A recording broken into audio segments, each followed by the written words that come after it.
అందరికీ good morning. ఈరోజు ముఖ్యమైన వార్తలు ఏంటో చూద్దాం. విశాఖలో రహేజా 2172 కోట్లు పెట్టుబడులు, వాణిజ్య నివాస సముదాయాల నిర్మాణానికి ఆసక్తి వ్యక్తీకరణ.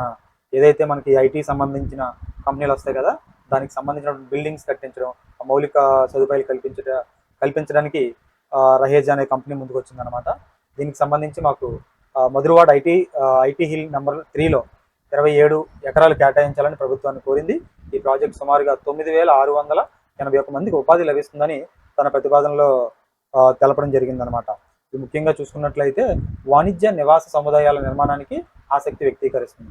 ఐటీ కంపెనీల కోసం 28.65 లక్షల చదరపు అడుగులు నిర్మించనుందనమాట. కర్నూలు శివారులో నిర్వహించిన బహిరంగ సభ వేదికపై నుంచి వర్చువల్ విధానంలో అభివృద్ధి కార్యక్రమాలకు ప్రారంభోత్సవాలు శంకుస్థాపన చేస్తున్న ప్రధాని నరేంద్ర మోడీ. చిత్రంలో ఇతరులు. చంద్రబాబు నేతృత్వంలో సరికొత్త శక్తిగా ఏపీ రాష్ట్రంలో అవకాశాలు సామర్థ్యాలను ప్రపంచమంతా గమనిస్తుంది. ఢిల్లీ అమరావతి కలిసి వేగవంతమైన అభివృద్ధి వైపు పయనం. జీఎస్టీ సంస్కరణలతో ఆంధ్రప్రదేశ్ ప్రజలకు 8,000 కోట్ల ప్రయోజనాలు. 21వ శతాబ్దం భారతదేశానిదే. Kurnool super GST super saving సభలో ప్రధాని మోడీ అనమాట. ఓకే, లాస్ట్ టైం ఇలా అమరావతి నిర్మాణానికి వచ్చి ఏమిచ్చారో చూసాం. ఇప్పుడు ఎలాంటి కార్యక్రమాలు చేస్తున్నారో చూద్దాం. డబుల్ ఇంజిన్ సర్కార్తో రాష్ట్రానికి 2 లాభం. జీఎస్టీ తగ్గింపుతో సూపర్ సేవింగ్స్ ప్రారంభం మాత్రమే. అన్ని ఎన్నికల్లోనూ మోదీ గెలవాలి. సీఎం చంద్రబాబు. కూటమి ప్రభుత్వం 15 ఏళ్లు కొనసాగాలి. ఓకే, ఎన్డీఏ ప్రభుత్వం కొనసాగితే అన్ని రంగాల్లో ఏపీ నెంబర్ 1. ఇప్పుడున్నది మోదీ చంద్రబాబు కలిసిన డబుల్ ఇంజిన్ బుల్లెట్ రైల్ సర్కార్. పేద ప్రజల చిరునవ్వే మోదీకి పండుగ. అయితే మంచిదే. ఈ డబుల్ ఇంజిన్ సర్కార్ అనేది రాష్ట్రానికి ఎంతో మంచి చేస్తుంది అనేది చేయాలి. కాకపోతే దీంట్లో భాగంగానే రైతులకు సంబంధించి చూడండి, 4 రూపాయలు 5 రూపాయలు ఉల్లి ధర తగ్గిపోవడం, వీటిని కూడా పరిష్కరించలేకపోతే ఎంత అవకాశం ఉన్నా కేంద్ర ప్రభుత్వం మన ఆంధ్రప్రదేశ్ మీద డిపెండ్ అయి ఉన్నప్పటికీ కూడా ఇలాంటి చిన్న చిన్న సమస్యలు, రైతులకి కొన్ని గిడ్డంగులు నిర్మించడం కానీ, వాళ్ళకి మద్దతు ధర ప్రకటించడం కానీ, ఇలాంటివి కల్పించినట్లయితే ఈ వాక్యలు బలం చేకూరేటటువంటి అవకాశం ఉంటుంది అనమాట. పైకి ఇలా మాటలు చెప్తూ లోపల మాత్రం ఈ రకమైన ఇబ్బందులు ఉన్నట్లయితే ఏదో భజన టైప్లో మాత్రమే ఉంటుంది. ఓకే, నిరుద్యోగులకు సంబంధించి ఉద్యోగాలు కల్పించడం కానీ, ఏటా జాబ్ క్యాలెండర్ అన్నారు, అది విడుదల చేయాలి. ఇప్పుడు వచ్చి ఒక ఉద్యోగం డిఎస్సి తప్ప మిగతా ఏ ఉద్యోగాలు కూడా ఇప్పుడు వచ్చి నోటిఫికేషన్ కూడా విడవలేదు. ముఖ్యమైనవి అటవీ శాఖ దాంట్లో వచ్చినాయి. బట్ ప్రధానమైన పోలీస్ కానిస్టేబుల్స్ కానీ ఇతర ఉద్యోగాలు కూడా గ్రూప్ 1, గ్రూప్ 2, గ్రూప్ 4, పంచాయతీ సచివాలయ ఉద్యోగులు ఇవన్నీ కూడా ఇవ్వాలన్నమాట. అలాగే సచివాలయ ఉద్యోగులు కానీ, లేకపోతే ఎంప్లాయీస్, టీచర్స్ కానీ ధర్నాలు చేస్తున్నారు. వాళ్ళకి సంబంధించినటువంటి సమస్యలు, అతి ముఖ్యమైన సమస్యలైనా కనీసం పరిష్కరించాలి. అప్పుడు దీన్ని బిలీవ్ చేస్తారన్నమాట. కూటమి ప్రభుత్వ హయాంలో ఆంధ్రప్రదేశ్ ముఖ చిత్రం మారుతుందని, చంద్రబాబు నేతృత్వంలో రాష్ట్రం సరికొత్త శక్తిగా అవతరించబోతుందని ప్రధానమంత్రి నరేంద్ర మోడీ ప్రశంసించారు. దేశంలో ఆంధ్రప్రదేశ్లో అవకాశాల సామర్థ్యాలను ప్రపంచమంతా గమనిస్తుందని, 2 రోజుల కిందటే గూగుల్ పెద్ద పెట్టుబడిని ప్రకటించిందని, దేశంలో మొదటి ఏఐ హబ్ నిర్మించబోతుందని గుర్తు చేశారనమాట. ఇది ఒక మంచి పరిణామం అనే చెప్పాలి. అయితే దీంట్లో 2 భిన్న అభిప్రాయాలు ఉన్నప్పటికీ కూడా ఈ డేటా సెంటర్ అనేది ఒక విధంగా విశాఖపట్నాన్ని మరింత ముందుకు తీసుకెళ్లేందుకు అవకాశం ఉంటుంది. అయితే దీనికి పవర్ ఛార్జెస్ కానీ ఇట్లాంటి ఎక్కువ ఉన్నప్పటికీ కూడా దీన్ని ఆనుకుని ఇతర సంస్థలు వస్తే ఆటోమేటిక్గా కొంచెం ఉపాధి అవకాశాలు పెరుగుతాయి అన్నమాట. అది ఎన్డీఏ. ఓకే, ఇది 16 నెలల్లో రాష్ట్రానికి మోదీ చేసిన సాయం మరోలేనిది. కేంద్ర సహకారంతో అమరావతిని నిలబెట్టాం, పోలవరం ప్రాజెక్టును గాడిన పెట్టాం, విశాఖ ఉక్కును బలోపేతం చేసాం, అత్యధిక పెట్టుబడులు సాధిస్తున్నాం. మోదీ రాష్ట్రానికి సెమీ కండక్టర్ యూనిట్ తెచ్చారు. క్వాంటమ్ వ్యాలీ రావడానికి కారణం కూడా ఆయనే. విశాఖ ఆర్సిఎల్ మిత్తల్, నెల్లూరుకు బీపీసీఎల్ రిఫైనరీ, ఇప్పుడు $15 బిలియన్ పెట్టుబడితో విశాఖకు గూగుల్ వచ్చాయంటే మోదీ చూపిన చొరవే అంటూ, ఇది మన అదృష్టం అంటూ చంద్రబాబు. ప్రజలు ఇచ్చిన తీర్పు ఇంత అవకాశాలు కల్పించిందనమాట. నెక్స్ట్ వచ్చేసి మద్యం కేసుకి సంబంధించి లేబుల్ ముద్రణకు నకిలీ లేఖలు, మరొకరి జీఎస్టీ నెంబర్తో మద్యం సీసాల తయారీ ఆర్డరు, నిందితులు జనార్దన్ రావు, జగన్మోహన్ రావు లేబుల్ తయారీలో సహకరించిన రమేష్ బాబు, అల్లాబక్ష్ అరెస్ట్. నిందితులకు 27 వరకు రిమాండ్ అనమాట. అంటే మద్యం కేసుకి సంబంధించి లేబుల్, ఆ సీసాల మీద ఏవైతే లేబుల్ ఉన్నాయో వీటికి సంబంధించి నకిలీ లేఖలు సృష్టించి దాని ద్వారా ఇది తెలియక పాపం ఎవరైతే ముద్రించారో వాళ్ళు కూడా ఈరోజు కటకటాలు ఫాలో అవ్వడం జరిగిందనమాట. ఓకే, సీసాలకు లేబుల్స్ డిజైన్ ముద్రణ కోసం ఆ మద్యం బ్రాండ్ల తనవ్యాన్ని అందిస్తూ హైదరాబాద్లో డిజైనర్ ప్రింటింగ్ ప్రెస్ యజమానికి నకిలీ లేఖలు ఇచ్చి టోకరా వేశారు. ఇది మద్యానికి సంబంధించి. అలాగే మద్యం కేసుకి సంబంధించి ఇంకొకటి, మద్యం కేసులో నిందితులకు బెయిల్ ఇవ్వద్దు, ఏసీబీ కోర్టులో ప్రాసిక్యూషన్ వాదనలు అనమాట. మద్యం కేసులో నిందితులకు వ్యతిరేకంగా స్పష్టమైన ఆధారాలు ఉన్నాయని, తదుపరి దర్యాప్తులో మరిన్ని సాక్ష్యాలు బయటకు వస్తాయని, ఈ నేపథ్యంలో నిందితులకు బెయిల్ ఇవ్వద్దని సీనియర్ న్యాయవాది సిద్ధార్థ లోద్రా వాదించారు. ప్రాసిక్యూషన్ తరపున ఆయన గురువారం విజయవాడలోని ఏసీబీ కోర్టులో వర్చువల్గా వాదన వినిపించారు. జ్యుడిషియల్ రిమాండ్లో ఉన్న రాజ్ రెడ్డి, చాణక్య, సజ్జల శ్రీధర్ రెడ్డి, వెంకటేష్ నాయుడు, చెవిరెడ్డి భాస్కర్ రెడ్డి, బాలాజ్ కుమార్ యాదవ్, నవీన్ కృష్ణ దాఖలు చేసిన బెయిల్ పిటిషన్ గురువారం విచారణ జరిగింది. లేకపోతే మరొక సంచలన వార్త, నేడు ఆసన్న లొంగుబాటు, ఆయనతో పాటు పలువురు మావోయిస్ట్ నేతలు జగదల్పూర్కి చేరుకున్న 200 మంది. రీసెంట్గా మన వేణుగోపాల్ అనే ఆయన మావోయిస్ట్కి సంబంధించి ఆయన మహారాష్ట్ర సీఎం సమక్షంలో జనజీవన స్రవంతిలో కలవడం జరిగింది. దాంట్లో భాగంగానే దేశంలో మావోయిస్ట్ ఉద్యమ చరిత్రలో మరో అతిపెద్ద లొంగుబాటుకు సన్నాహాలు జరుగుతున్నాయి. మావోయిస్టు పొలిటికల్ బ్యూరో సభ్యుడు మల్లోజుల వేణుగోపాల్ 60 మంది సహచరులతో మహారాష్ట్ర సీఎం ఎదుట బుధవారం లొంగిపోయిన విషయం తెలిసిందే. అయితే మావోయిస్టు కార్యకలాపాలకు కేంద్ర బిందువుగా ఉన్న ఛత్తీస్గఢ్లోని బస్తర్ జిల్లా జగదల్పూర్లో ఆ రాష్ట్ర ముఖ్యమంత్రి విష్ణుదేవ్ సాయి, హోంమంత్రి విజయ్ శర్మ ఎదుట శుక్రవారం మరో 200 మంది లొంగిపోయేలా భారీ ఏర్పాట్లు జరుగుతున్నాయి. వీరిలో మాడ్ డివిజన్కి చెందిన దాదాపు 100 మంది కామ్కేర్ ప్రాంతంలో చురుగ్గా పనిచేస్తున్న బెటాలియన్ నెంబర్ 5కి నుంచి వచ్చిన వారు ఉన్నారు. కేంద్ర కేబినెట్ సభ్యుడు ఆసన్న, మాడ్ డివిజనల్ కార్యదర్శి Ranitha, 2 DKS Dandakaranya special zonal committee సభ్యులకు 15 మంది, ఇలా చాలా మంది మావోయిస్టులు అంటే ఎన్కౌంటర్లు ఎక్కువగా జరుగుతుండడంతో వీళ్ళ ముందు మన ప్రాణాలు కాపాడుకోవాలని చెప్పేసి వచ్చి కలుస్తున్నారనమాట. అయితే దీనికి సంబంధించి చాలా సంతోషంగా ఉంది అంటూ అమిత్ షా వ్యాఖ్యానించారు. ఒకప్పుడు మావోయిస్టులకు బలమైన స్థావరాలుగా ఉన్న ఛత్తీస్గఢ్లోని అబూజ్మడ్, ఉత్తర బస్తర్లో నేడు వారి నుంచి విముక్తి పొందినట్లు ప్రకటించడం చాలా సంతోషంగా ఉందని, దక్షిణ బస్తార్లోని మావోయిస్టుల జాడును భద్రతా బలగాల త్వరలో పూర్తిగా నిర్మూలిస్తామని కేంద్ర హోంమంత్రి ఎక్స్లో పేర్కొనడం జరిగిందన్నమాట. ఇదిగో అయితేనే మావోయిస్టు ఆసన్న, చూడండి ఎంత సన్నంగా ఉన్నారో. బండి ప్రకాష్ సైతం మావోయిస్టు పార్టీ మరో కీలక నేత బండి ప్రకాష్ అలియాస్ ప్రభాత్ కూడా లొంగిపోయేందుకు సిద్ధమైనట్లు నిఘా వర్గాల సమాచారం అన్నమాట. అయితే దీని కాయిన్కి రెండో వైపు ఏంటంటే మరి అటవీ సంబంధించినటువంటి ఆ భూములు కానీ ఖనిజాలు కానీ రక్షణ ఇబ్బంది అయ్యే అవకాశం కూడా ఉంటుందన్నమాట. వీళ్ళు ఉండబట్టి ప్రభుత్వాలు అంత ధైర్యంగా వెళ్ళి అక్కడ చేసే పరిస్థితి ఉండదు. ఇప్పుడు అది రక్షణ ఇబ్బంది అవుతుంది. ఓకే, ఒక్క ఓటుతో లక్షల కోట్ల అభివృద్ధి పయ్యావుల ఎన్డీఏ కూటమికి మద్దతుగా 2024లో మీరు వేసిన ఓటు ఆంధ్రప్రదేశ్ భవిష్యత్తును మార్చిందని రాష్ట్ర ఆర్థిక శాఖ మంత్రి పయ్యావుల కేశవ్ పేర్కొన్నారు. కర్నూలు నగర సమీపంలోని సభలో మాట్లాడారనమాట. గతంలో ఒక్క ఛాన్స్ అంటూ వచ్చిన రాష్ట్రాన్ని సర్వనాశనం చేశారని విమర్శించారు. కూటమికి వేసిన ఒక్క ఓటు 1 సంవత్సరంలో లక్షల కోట్ల అభివృద్ధి, వేల కోట్ల సంక్షేమానికి బాటలు వేసిందన్నారు. ఈ ఓటుతో పోలవరానికి 12,500 కోట్లు, అమరావతికి 15,000 కోట్లు, విశాఖ ఉక్కుకు 11,450 కోట్లు, విశాఖ రైల్వే జోన్, నేషనల్ హైవేకు 70,000 కోట్లు, రైల్వే ప్రాజెక్టులకు 70,000 కోట్లు, కొప్పర్తి ఓర్వకల్లు ఇండస్ట్రియల్ కారిడార్కు 1,000 కోట్ల నిధులు సాధ్యమయ్యాయని చెప్పేసి చెప్పారనమాట. ఒక ఓటుతో 16,000 డిఎస్సి ఉద్యోగాలు, ఇప్పుడు జిఎస్టీ సంస్కరణలో ప్రతి కుటుంబానికి ఏడాదికి 20,000 ఆదా అవుతుందంటూ దీనిలో భాగంగా చెప్పడం జరిగింది. అయితే ఈ అమౌంట్ అంతా కూడా గ్రాంట్గా ఇచ్చారా, అప్పులు ఇచ్చారా? గ్రాంట్గా ఇచ్చినట్లయితే మంచి పరిణామం అని చెప్పాలి. కానీ అప్పులైనట్లయితే మళ్ళీ అది ఆంధ్రప్రదేశ్ మీదే కదా భారం పడుతుంది. అది ఇంకొకటి, ఈ పోలవరానికి సంబంధించి ఎంత అమౌంట్ ఇచ్చారో అంత అమౌంట్ ఇచ్చారని చెప్తారేంటి? అసలు పోలవరం అనేది ఏపీ రీఆర్గనైజేషన్ యాక్ట్ ప్రకారం కేంద్ర ప్రభుత్వం నిర్మించాలి. పూర్తి బాధ్యత కేంద్ర ప్రభుత్వం. అది రాష్ట్ర ప్రభుత్వం తీసుకోవడం, రాష్ట్ర ప్రభుత్వ ఆధ్వర్యంలో నిర్వహించడమే పెద్ద తప్పు. మళ్ళీ దానికి ఎంత అమౌంట్ ఇచ్చారో అంత అమౌంట్ ఇచ్చారు, మీలో మీరు కొట్టుకోవడం, ఇదంతా ఏంటో అర్థం కాని పరిస్థితి. ఎస్, మీరు న్యూస్ని ఫాలో అవుతున్న వాళ్ళు అయితే లాస్ట్ 2 డేస్ మీరు ఈ వార్త చూసుంటారు. రైల్వేలో ఒక ఘటన జరిగింది. రైల్లో ప్రయాణిస్తుండగా గుంటూరు సమీపంలో దానికి సంబంధించినటువంటి నిందితులను పట్టుకోవడం జరిగిందనమాట. సంత్రగచ్చి చెరపల్లి ప్రత్యేక రైల్లో మహిళల భోగిలో ఒక ప్రయాణికురాలిపై అత్యాచారానికి పాల్పడిన కేసులో నిందితుడి పేరు రాజారావు, 33 సంవత్సరాలంట. గుంటూరు రైల్వే పోలీసులు తెనాలిలో బుధవారం రాత్రి అదుపులోకి తీసుకున్నారు. చూసారా, పోలీసులు తలుచుకుంటే ఎలాంటి కేసునైనా ఛేదించవచ్చు. ఆ శక్తి సామర్థ్యాలు ఉన్నాయి. వాళ్ళని కంట్రోల్ చేసేది ఈ రాజకీయ నాయకులే. ఎస్, గుంటూరు రైల్వే పోలీసులు తెనాలిలో బుధవారం రాత్రి అదుపులోకి తీసుకున్నారు. రైల్వే స్టేషన్లో సీసీ కెమెరా దృశ్యాలు పరిశీలించి బాధితురాలు చెప్పిన వివరాల ఆధారంగా అతడిని సాంకేతికత ఆధారంతో గుర్తించారనమాట. నిందితుడిది పల్నాడు జిల్లా సత్తెనపల్లి మండలం. ప్రస్తుతం అతడిని రహస్య ప్రదేశంలో విచారిస్తున్నారు. ఆ ఘటనలో అతడు ఫుట్ బోర్డు పైనుంచి పారిపోతాడేమోనని బాధితురాలు మానవతా దృక్పథంతో తలుపు తీయడం వల్లనే నిందితుడు భోగిలోకి ప్రవేశించాడని చూడండి. మంచికెళ్తే ఇలా చెడు జరిగిందనమాట.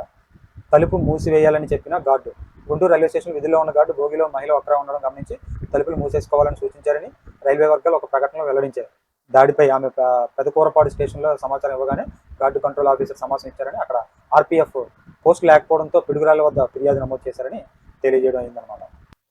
జస్ట్ మరొక వార్త, స్కూల్లో వేయకముందే పిల్లలకు ఏబీసీలు నేర్పిస్తున్నాం, రైమ్స్ చెబుతున్నాం, వాటిలాగే అపరిచితులతో ఎలా మెలగాలో, అన్యుల పట్ల ఎంత అప్రమత్తంగా ఉండాలో అవగాహన కల్పించడము అవసరమే అంటూ మరొక ముఖ్యమైన సందేశం అన్నమాట. ఇది అప్రమత్తత నేర్పుతున్నారా? పిల్లలు ఎవరైనా ఇట్టే నమ్మేస్తారు, అందరూ మంచి వాళ్ళే అనే భావనతో ఉంటారు.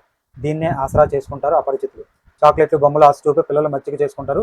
కిడ్నాప్, ట్రాఫికింగ్ చేయడం, హాని చేయడం వంటివి అపరిచిత లక్ష్యాలుగా ఉంటాయి. వీటిని పిల్లలు గుర్తించలేరు, ప్రమాదం ముందుకు వస్తుందని కూడా ఊహించలేరు. అందుకే అపరిచితులను ఎలా గుర్తించాలి, వారి విషయంలో ఎలా వ్యవహరించాలనేది తల్లిదండ్రులు, టీచర్స్ పిల్లలకు తప్పకుండా నేర్పించాలి.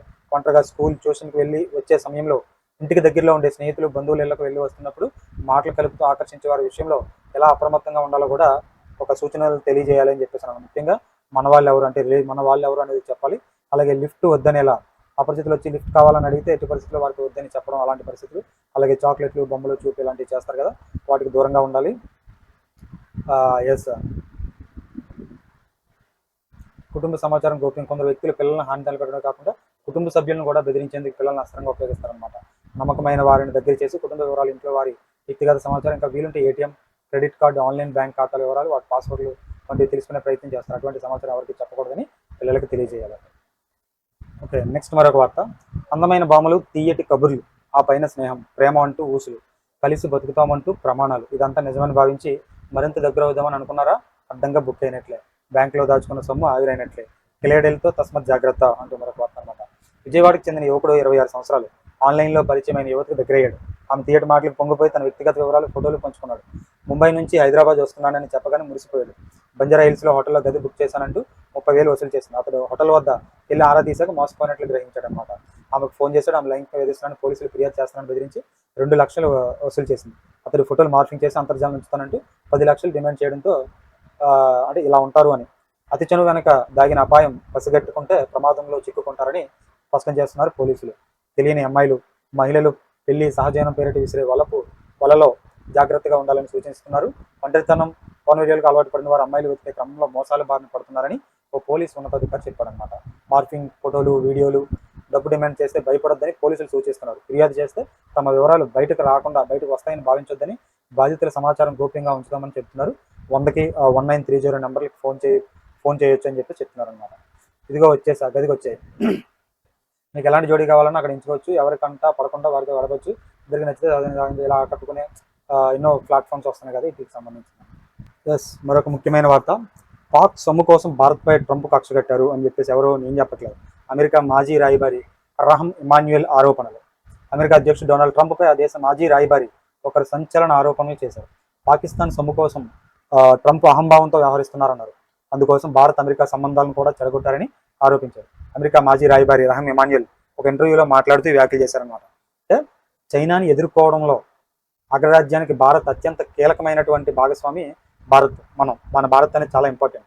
అయితే ఆ విషయాన్ని గుర్తించకుండా అధ్యక్షుడు ట్రంప్ అహం చూపిస్తున్నారు. 40 ఏళ్ల వ్యూహాత్మక ప్రణాళికను, దౌత్య సంబంధాలను ఆయన వదులుకుంటున్నారు. భారత్ పాక్ మధ్య కాల్పుల విరమణ చేసింది తానేనంటూ ట్రంప్ చేసిన వాదనను భారత ప్రధాని మోదీ అంగీకరించడం లేదు. పాక్ నుంచి ట్రంప్ కుమారుడికి భారీ మొత్తంలో డబ్బు అందుతుంది. ఈ కారణాల వల్లే భారత్ అమెరికా సంబంధాలను ట్రంప్ చెడగొడుతున్నారు. ట్రంప్ చేసిన ఈ భారీ తప్పిదాన్ని చైనా తమకు అనుకూలంగా మార్చుకుంటుంది అని ఇమాన్యుయల్ వచ్చారనమాట.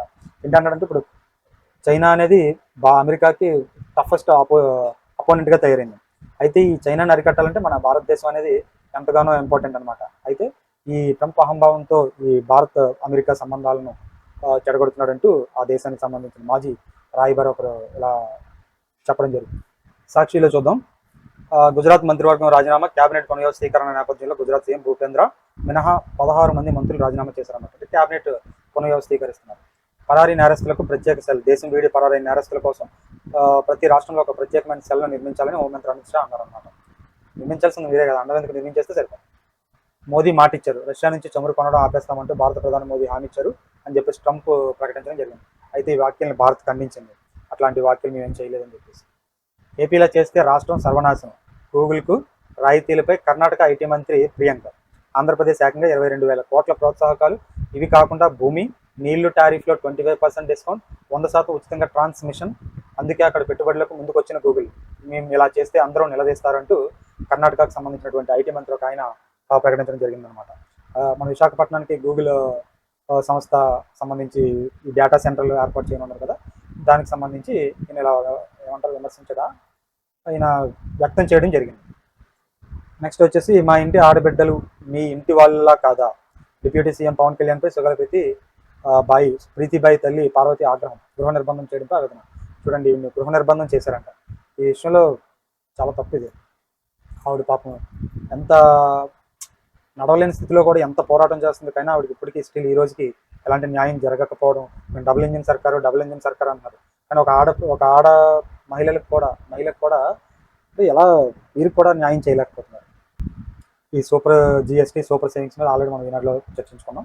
తయారీ కేంద్రంగా భారత్ మారుతుందని, 13,400 కోట్ల అభివృద్ధి పనులతో రాయలసీమ అభివృద్ధి వేగవంతం, 2047 నాటికి వికసిత్ భారత్ సాధన లక్ష్యం అంటూ చెప్పడం జరిగింది అన్నమాట. శ్రీశైల మల్లన్న సేవలో ప్రధాని. ఓకే, దేశాన్ని ముందుకు నడిపే శక్తి ఆంధ్రాకు ఉన్న, అభివృద్ధి కోసం పోరాటం చేయాల్సిన పరిస్థితి ఎన్డీఏ హయాంలో ఆంధ్రప్రదేశ్ ముఖ్య చిత్రం మారుతుంది. దాంట్లో పార్ట్ మీరు కూడా ఉన్నారు కదండి. కాంగ్రెస్ బీజేపీ కలిసే కదా ఆంధ్రప్రదేశ్కి అన్యాయం చేసింది. అన్యాయం చేసిన వాళ్ళే అన్యాయం జరిగిందని మాట్లాడుతున్నా, అన్యాయం అయిన వాళ్ళు మాత్రం మాకు అన్యాయం జరిగిందని మాత్రం ప్రశ్నించట్లేదు. అది ఇప్పుడు ఆంధ్రప్రదేశ్ యొక్క దుస్థితి.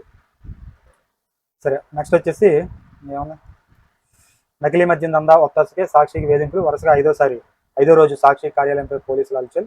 ఇంకా అధికారులు ఉన్న రోజులు ఈ దాడులు కొనసాగుతాయి. లోద్రాపై సీరియస్ బెయిల్ పిటిషన్పై కౌంటర్ అంశాలను సుదీర్ఘంగా చదువుతూ కాలయాపనపై ఏసీ కోర్టు అసహనం వ్యక్తం చేసిందంట. విచారణ త్వరగా పూర్తి చేయాలని సుప్రీం సైతం ఆదేశించింది. సూటిగా వాదన వినిపించాలని న్యాయమూర్తి ఆదేశం. అయినా మార్చుకొని లోద్రా మరింత అసహనానికి గురైన జడ్జి. అసలు ఈ కేసు విచారణ పూర్తయిందా లేదా తీవ్ర స్వరంతో ప్రశ్నించిన న్యాయమూర్తి అయినా పట్టించుకొని లేదా చివరి విచారణకు వాయిదా కోరిన వైన్. అంటే ఈ లోద్రా ఆయన ఏమంటాడంటే ఇంకా ఆధారాలు ఉన్నాయి, కొత్త ఆధారాలు వస్తాయని చెప్పేసి చెప్పడం జరుగుతుంది. వీళ్ళు ఇలా రాసుకొచ్చారనమాట సాక్షిలో వచ్చేసరికి. మోదీ మాటిచ్చారు, రష్యా నుంచి ముడి చమురు కొనడం ఆపేస్తామన్నారు. ఉక్రెయిన్పై యుద్ధం ముగియడానికి ఇది ఒక కీలకమైన ముందడుగు అన్నారు. చైనా కూడా ఇక భారత్ దారిలో నడవాలి. మోదీ నా మిత్రుడు, గొప్ప నాయకుడు, ఆయనకు నేనంటే ప్రేమ. యుద్ధం ముగిసాక రష్యాతో ఇంధన బంధం పునరుద్ధరించుకోవచ్చు. అమెరికా అధ్యక్షుడు డొనాల్డ్ ట్రంప్ స్పష్టీకరణ. ట్రంప్ ప్రకటనను ఖండించిన భారత విదేశాంగ శాఖ. చూడండి, అంటే ట్రంప్ మీద స్వదేశంలో కూడా ఒత్తిడి పెరుగుతుంది అనమాట. భారత్తో సంబంధాలు అనేవి బాగుండాలి అని చెప్పేసి. రష్యా నుంచి భారత్ చౌకగా ముడి చమురు కొనుగోలు చేస్తూ ఉండడం పట్ల చాలా రోజులుగా అసహనంలో ఉన్న అమెరికా అధ్యక్షుడు డొనాల్డ్ ట్రంప్ కీలక వ్యాఖ్యలు చేశారు. రష్యా నుంచి చమురు కొనడం ఆపేస్తామంటూ తన మిత్రుడు భారత ప్రధాని నరేంద్ర మోడీ హామీ ఇచ్చారని చెప్పడం జరిగిందనమాట. అయితే ఈ యుద్ధం ఆగిపోయిన తర్వాత కాలంలో మీరు కొనుక్కోవచ్చు అని చెప్పేసి అంటున్నాడు. ఇది మ్యాటర్. అయితే ఎస్, రష్యా నుంచి భారత్ ముడి చమురు కొనుగోలు చేస్తున్నాడు తమకు ఎంత మాత్రం సంతోషం కలిగించడం లేదని తేల్చి చెప్పారు. ఇలాంటి కొనుగోలు వల్ల రష్యాకు ఆర్థికంగా మేలు జరుగుతుందని, అంతిమంగా ఆ సొమ్ముతో ఉక్రెయిన్పై యుద్ధానికి ఖర్చు అవుతుందని తెలిపారన్నమాట. ఎవరైనా సరే రష్యాకు ఆర్థికంగా సాయం అందించడం మానుకోవడం మంచిదని హితవు పలికారు. త్వరలోనే ఆ ప్రక్రియ పూర్తవుతుందంటే అది వెంటనే చేస్తారని నేను అనుకోవట్లేదు, త్వరలోనే ఆ ప్రక్రియ అవుతుంది అని చెప్పేసి చెప్పడం జరిగింది. అయితే దీనికి సంబంధించి ఒక సంచలన వ్యాఖ్యలు చేశారనమాట. ఏమని, ప్రతి సంవత్సరం నాయకులు మారిపోతారు, బట్ నా మిత్రుడు మాత్రం కంటిన్యూగా ఉన్నాడని చెప్పారు. అయితే ఇది పాక్ అనబోయి భారతదేశాన్ని అన్నారంటూ ఒక రకమైన ఇదనమాట. నెక్స్ట్ వచ్చేసరికి ఎస్, కులగణనకు రెడీ. వచ్చే నెల దీనికి సంబంధించి సుప్రీంకోర్టులో ఆల్రెడీ కేసు ఉంది, ఇచ్చారా. దేశంలో జనగణనకు రంగం సిద్ధమవుతుంది. 2027లో జనాభా లెక్కల సేకరణ పూర్తి చేయబోతున్నారు. జనగణనలో మొదటి దశకు సంబంధించిన ప్రీ టెస్ట్ ఎక్సర్సైజ్ను ఈ ఏడాది నవంబర్ 10 నుంచి 30 తేదీ వరకు చేపట్టినట్లు అధికార వర్గాలు తెలియజేశారు. అన్ని రాష్ట్రాలు, కేంద్రపాలిత ప్రాంతాల్లో ఎంపిక చేసిన చోట్ల ఈ ప్రక్రియ ప్రారంభమవుతుందన్నమాట. ఓకే, దీనిలో భాగంగానే 34 లక్షల మంది అమ్మినట్లు సూపర్వైజర్లతో జనగణన మనకి 2026 ఏదైతే రాష్ట్రాల పునర్విభజన అసెంబ్లీలకు సంబంధించి నియోజకవర్గాల పునర్విభజన అనేది జరుగుతుంది. దీంట్లో మరి దక్షిణ భారతదేశం చాలా నష్టపోయే అవకాశాలు ఉన్నాయి. కానీ మరి దీని గురించి దక్షిణ భారత రాష్ట్రాలు చేస్తే హడావిడి చేశారు, మళ్ళీ సైలెంట్ అయిపోయారు. మరి దానికి సంబంధించిన సమస్య సాల్వ్ అయిపోయిందా ఏంటి అనేది తెలియాలి. ఈ పునర్విభజన అనేది మాత్రం జరిగినట్లయితే దక్షిణ భారతదేశాన్ని ఇంకా ఎవరు కాపాడలేరు అనమాట. ఇప్పటికే దేశంలో ఎన్నో అభివృద్ధి పనులు కానీ, లేకపోతే ఎక్కువ మొత్తంలో దాన్ని ఏమనాలి, ఎక్కువ మొత్తంలో గ్రాంట్లు కానీ, అభివృద్ధి సంబంధించినవి అన్నీ కానీ ఉత్తర భారతదేశంలోనే చేయడం జరుగుతుంది అనమాట. యూపీ అనేది అట్టడుగు స్థాయిలో ఉండేది, అక్కడ కూడా అనేక రకాల అభివృద్ధి కార్యక్రమాలు చేస్తున్నారు, బీహార్ కానీ ఇటు సైడ్ అన్నీ కూడా. అయితే ఈ పునర్విభజన జరిగితే మాత్రం దక్షిణ భారతదేశానికి చాలా ఇబ్బందులు ఎదురయ్యే అవకాశం ఉంది. సో దీనికి సంబంధించి ఒక సరైన విధానం మొత్తం దక్షిణ భారతదేశ రాష్ట్రాలన్నీ ఒకటిగా వచ్చి దీని మీద పోరాడాల్సిన అవసరం ఎంతైనా ఉంది. నెక్స్ట్ వచ్చేసి ఆర్ఎస్ఎస్పై ఆంక్షలు. కర్ణాటక కేబినెట్ సంచలన నిర్ణయం. బహిరంగ ప్రదేశాలు, ప్రభుత్వ విద్యాలయాలు, సంస్థల ప్రాంగణాల్లో కార్యకలాపై కఠిన సమీక్షలు. రహదారులపై కవాతులు, కార్యక్రమాలు నిర్వహించాలంటే ముందస్తు అనుమతి తప్పనిసరి. ఎందుకంటే కర్ణాటకలో కాంగ్రెస్ గవర్నమెంట్ ఉంది కదా, ఈ ఆర్ఎస్ఎస్ అనేది బీజేపీకి దగ్గర అన్నట్టుగా వీళ్ళు భావించడం, దీని మీద పాత నిబంధనలే కొత్తగా అంటూ చెప్పారు అనమాట. వాస్తవానికి గతంలో హోంశాఖ, న్యాయ విభాగం, విద్యాశాఖ జారీ చేసిన ఉత్తర్వులే గుదిగుచ్చి ఏకీకృత నిబంధనావళిగా మారుస్తున్నాం అంటూ ఇది చెప్పడం జరిగిందనమాట, ఇది ఆర్ఎస్ఎస్కి సంబంధించి. ఎస్, పరారీలో నేరస్తుల కోసం రాష్ట్రానికి ఒక ప్రత్యేక సెల్ ఏర్పాటు చేయాలని చెప్పేసి హోంమంత్రి అమిత్ షా ప్రకటించారు. అది అంతర్జాతీయ ప్రమాణాలకు తగ్గట్లు ఉండాలి. అప్పుడే నేరస్తులు మానవ హక్కుల ఉల్లంఘన అనే మాట అన్నమాట. జనరల్గా ఏంటంటే ఇలాంటి ఆర్థిక నేరాలు పాల్పడిన వాళ్ళంతా కూడా అంటే ఏదైనా చర్యలు తీసుకున్నట్లయితే వీళ్ళు మానవ హక్కులను అడ్డుగా చూపి తప్పించుకునే ప్రయత్నం చేస్తారనమాట. సో అలాంటి మాట ఎత్తకుండా రాష్ట్రానికి ఒక ప్రత్యేక సెల్ అనేది ఏర్పాటు చేయాలి అని చెప్పేసి హోంమంత్రి ప్రకటించడం జరిగింది. అప్పుడే నేరస్తులు మానవ హక్కుల ఉల్లంఘన మాట ఎత్తరు. రెడ్ నోటీస్ అందుకున్న వాళ్ళు పాస్పోర్ట్లను రద్దు చేయండి. ఎవరైతే ఈ సెల్ నుంచి రెడ్ నోటీస్ ఎవరైతే అందుతారో వాళ్ళకి సంబంధించిన పాస్పోర్ట్లను రద్దు చేయడం జరుగుతుందని చెప్పేసి అన్నారు. రాష్ట్రాలకు సూచించినటువంటి అమిత్ షా అనమాట. బ్యాంకుల నుంచి వేల కోట్ల రూపాయల రుణాలను ఎగ్గొట్టి విదేశాలకు పారిపోయిన బడా పారిశ్రామికవేత్తలు సహా ఉగ్రవాదం, డ్రగ్స్, మనీ లాండరింగ్ పాల్పడిన వారిని భారత్కు రప్పించేందుకు అనువైన వాతావరణాన్ని సృష్టించాల్సిన అవసరం ఏర్పడిందని కేంద్ర హోంశాఖ మంత్రి అమిత్ షా వ్యాఖ్యానించారనమాట. గురువారం ఢిల్లీలో కేంద్ర సిబిఐ పారిపోయిన నేరస్తులను రప్పించడం సవాళ్లు వ్యూహాలు అనే అంశం మీద ఏర్పాటు చేసిన సమావేశాన్ని అమిత్ షా ప్రారంభించి ఉపన్యాసం ఇచ్చారు. దీంట్లో భాగంగానే వేల కోట్ల రుణాలు ఎగ్గొట్టిన ఆర్థిక నేరగాళ్లు మొదలు ఉగ్రవాదం, మనీ లాండరింగ్, ఇలా ఈ మాదక ద్రవ్య నేరాలు పాల్పడిన వాళ్ళంతా కూడా భారతీయ కఠిన న్యాయ వ్యవస్థకు భయపడి విదేశాలకు పారిపోయేవారు. అయితే వీళ్ళు భారతీయ ఆర్థిక అభివృద్ధి సార్వభౌమత్వానికి ప్రతిబంధకంగా తయారయ్యారు. భారతీయ చట్టం ముందు వీళ్ళని నిలబెట్టేందుకు మనం నిర్ణయాలు తీసుకోవాలి, అంటే కఠిన నిర్ణయాలు తీసుకోవాలి. సిబిఐ, ఎన్ఫోర్స్మెంట్ డైరెక్టరేట్ వంటి భారతీయ దర్యాప్తు సంస్థల అభ్యర్థనలతో విదేశాల్లో వీళ్ళను అక్కడి దర్యాప్తు అధికారులు ఎలాగోలా అరెస్ట్ చేసినా భారత్కు రప్పించడంలో సమస్యలు ఎదురవుతున్నాయి. అక్కడ అరెస్ట్ చేసిన భారత్ తీసుకురాలేకపోతున్నారు అనమాట. సో భారత్కి అప్పగిస్తే అధ్వానంగా నెట్టుకొస్తున్న చీకటి కోటల లాంటి జైళ్లు గదుల్లో పడేస్తారేమో, తమ జీవన మానవ హక్కులు భంగం వాటెలుతుందని నేరస్తులకు న్యాయస్థానాల్లో వాదిస్తున్నారు. ఇలాంటి వాదన చేసే అవకాశం మనం వాళ్ళకి ఎందుకు ఇవ్వాలి? ఇకపై అలాంటి ఆరోపణలు చరమగీతం పాడుదాం అంటూ దీనికి సంబంధించి ఉపన్యాసం చేశారు. అయితే ఇది ఆచరణలోకి రావాలి అని చెప్పేసి అనుకుంటున్నాం. నెక్స్ట్, ముఖ్యమంత్రి నివాసంలో సీఎం భూపేంద్ర పటేల్ బీజేపీ బస్సులు సమావేశం పలువురు రాజీనామాలు సమర్పించిన మంత్రులు కవిడిగా తెలుసుకున్నారు, అభిప్రాయం తెలుసుకున్నారు. అంటే యువకులకు విశ్వకర్మ మంత్రులందరినీ కలిసి అధిష్టానంలో మాట చెప్పినట్లు చేశారు. అంటే నూతన యువకులకు అవకాశం కల్పించాలని కూడా చెప్పడం జరిగింది అన్నమాట. మరొక ముఖ్యమైన సంచలనమైన వార్త అని చెప్పొచ్చు. భావ ప్రకటన స్వేచ్ఛకి మేము వ్యతిరేకం కాదు. స్వేచ్ఛ అనేది ఇతరుల గౌరవాన్ని దెబ్బతీసేలా ఉండొద్దు. ఓకే, సోషల్ మీడియాకు నియంత్రణ లేకపోవడం ప్రమాదకరంగా మారుతుంది. మన రీసెంట్గా చూశారు, సుప్రీంకోర్టు సిజేఐ అంటే భారతదేశానికి సంబంధించినటువంటి ప్రధాన న్యాయ నిర్ణేత అయినటువంటి సిజేఐ మీద తోటి న్యాయమూర్తి ఒక ఆయన చెప్పు విసరడం జరిగింది. ఇది ఒక అమానుష ఘటనను అందరూ ఖండించారు. అయినప్పటికీ ఈ చర్య జరగడం చాలా బాధాకరమైన విషయం అన్నమాట. దీనిలో భాగంగానే సోషల్ మీడియాకు నియంత్రణ లేకపోవడం ప్రమాదకరం. సుప్రీంకోర్టు ధర్మాసనం ఆందోళన లాయర్ రాకేష్ కిషోర్పై అత్యవసరంగా విచారణ చేపట్టలేమని వెళ్లడనమాట. భావ ప్రకటన స్వేచ్ఛ, మాట్లాడే హక్కు అనేవి ఇతరుల గౌరవాన్ని దెబ్బతీసేలా, నిజాయితీని శంకించేలా ఉండకూడదని సుప్రీంకోర్టు తేల్చెప్పింది. సోషల్ మీడియాకు నియంత్రణ లేకపోవడం ప్రమాదకరంగా మారుతుందని ఆందోళన వ్యక్తం చేశారనమాట. సుప్రీంకోర్టు ప్రధాన న్యాయమూర్తి బిఆర్ గవాయ్ లాయర్ కిషోర్ బాబు బూటి విసిరేందుకు ప్రయత్నించిన ఘటనపై సోషల్ మీడియాలో జరుగుతున్న ప్రచారాన్ని న్యాయస్థానం తప్పుపట్టింది. డబ్బుల కోసం సోషల్ మీడియాలో దిగజారి పోస్టులు పెడుతున్నారని మండిపడింది. సీజేలపై ఈ నెల 6న బూటి విసిరేందుకు ప్రయత్నించిన లాయర్ కఠిన చర్యలు చేపట్టాలని కోరి దాఖలైన పిటిషన్ అత్యవసరంగా విచారించాలని solicitor general Tushar Mehta, senior advocate general విజ్ఞప్తి చేస్తే దీనిపై సూర్యకాంత్ లాయర్లు భావ ప్రకటన స్వేచ్ఛకు తాము వ్యతిరేకం కాదని పేర్కొంది, కానీ ఇతరులను అగౌరవపరిచేలా ఉండకూడదని స్పష్టం చేసిందనమాట. మరొక ప్రధానమైన వార్త చూసుకున్నట్లయితే మనకు విశాఖ షిప్ యార్డ్కు మినీరత్నం. దివంగత సీఎం వైఎస్ఆర్ చొరవతో 40 ఏళ్ల ఆర్థిక ఒడిదుడుకుల నుంచి విముక్తి.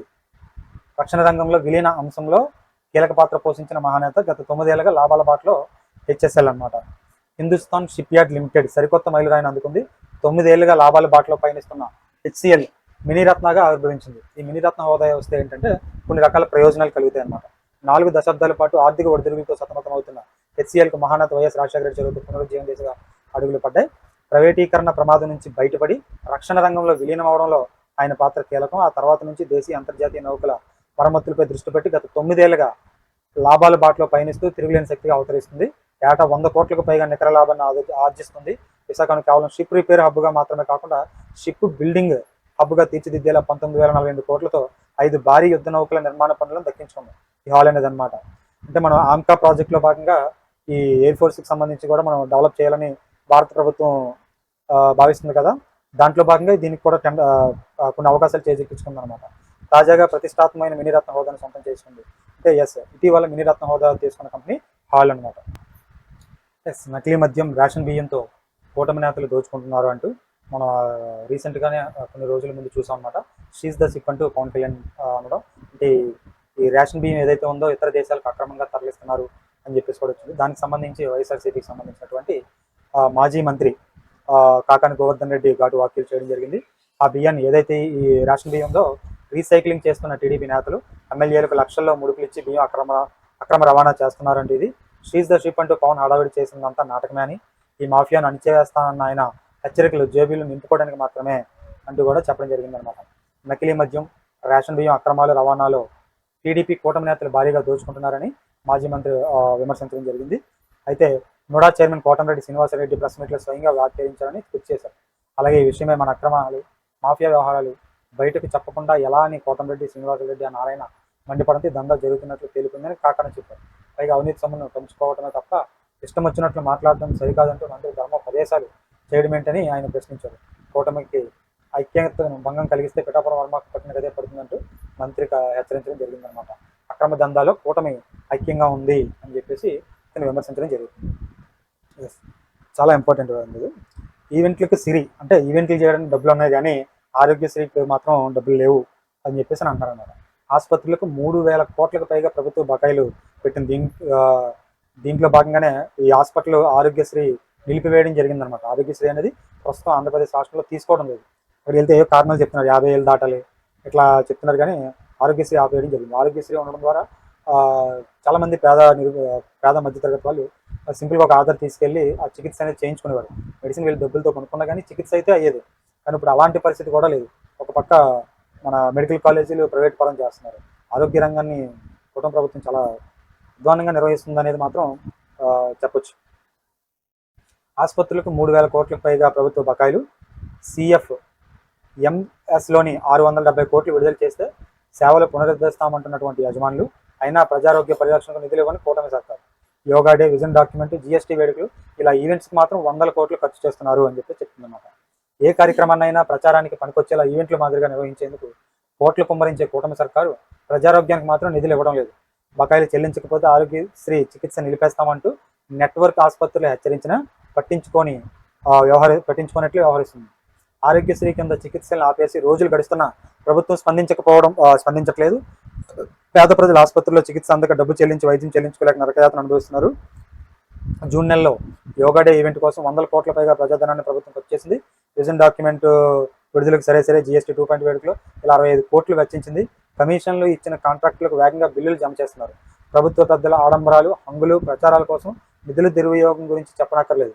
ఈవెంట్స్, దుబారా ఖర్చులకు 100 కోట్లు వెచ్చిస్తున్నా ప్రభుత్వ ప్రజారోగ్య పరిరక్షణ మాత్రం ఖర్చు పెట్టట్లేదు అని చెప్పేసి విమర్శించడం జరుగుతుందన్నమాట.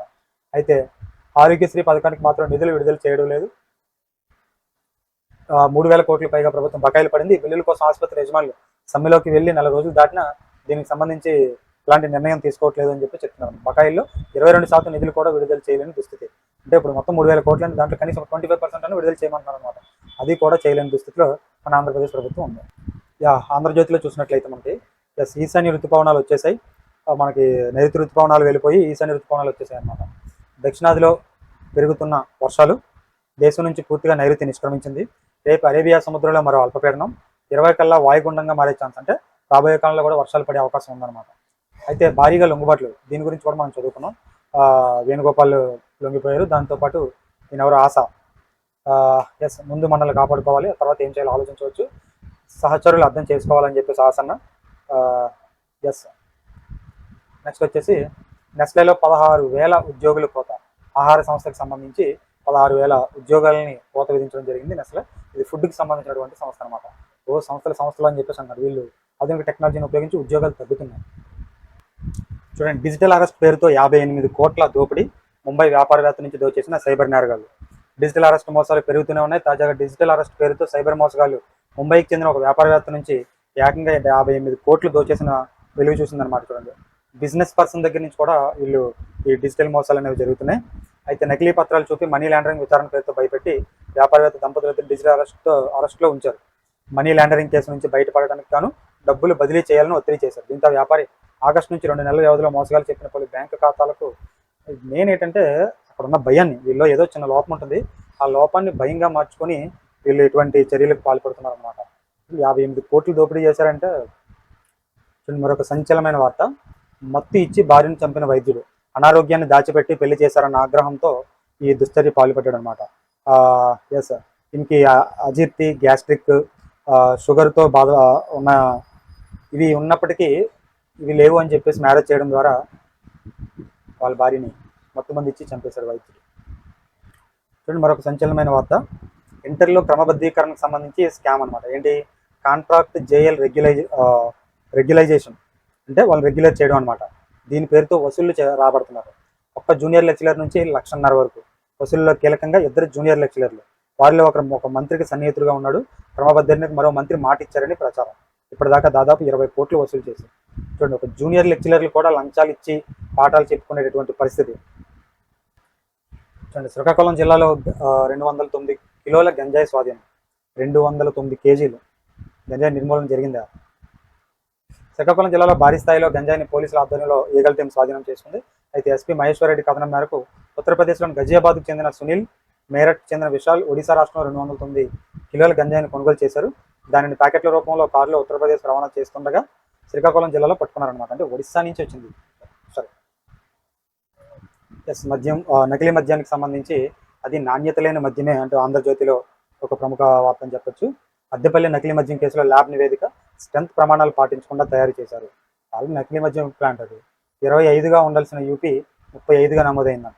75 ఉండాల్సిన ఓపీ 65 ఉంది. ప్రమాదకరం కాకపోయినా మంచిది కాదు. ఎక్సైజ్ అధికారులు చేరిన నివేదిక. ఎన్టీఆర్ జిల్లా ఇబ్రహీంపట్నంలో అద్దెపల్లి జనార్దన్ రావు తయారు చేసిన మద్యంలో నిబంధన ప్రకారం ఉండాల్సిన ప్రమాణాలు లేవని తెలిపింది.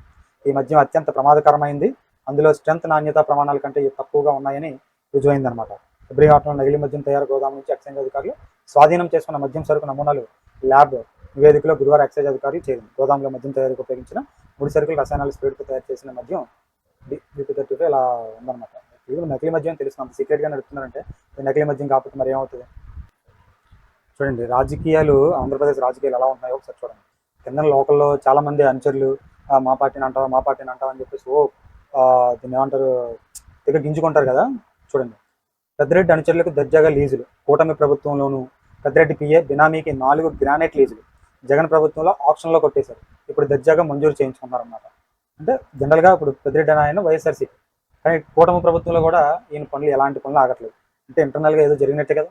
ఇంటర్నల్గా అది కూటమి ప్రభుత్వంలో కూడా వైకాపా నేతలు మాజీ మంత్రి పెద్దిరెడ్డి అనుచరులు దర్జాగా గ్రానైట్ లీజులు మంజూరు చేయించుకుంటున్నారు. అధికారులు కళ్ళు మూసుకొని ఎడాపెడా ఆదేశాలు ఇస్తున్నారు.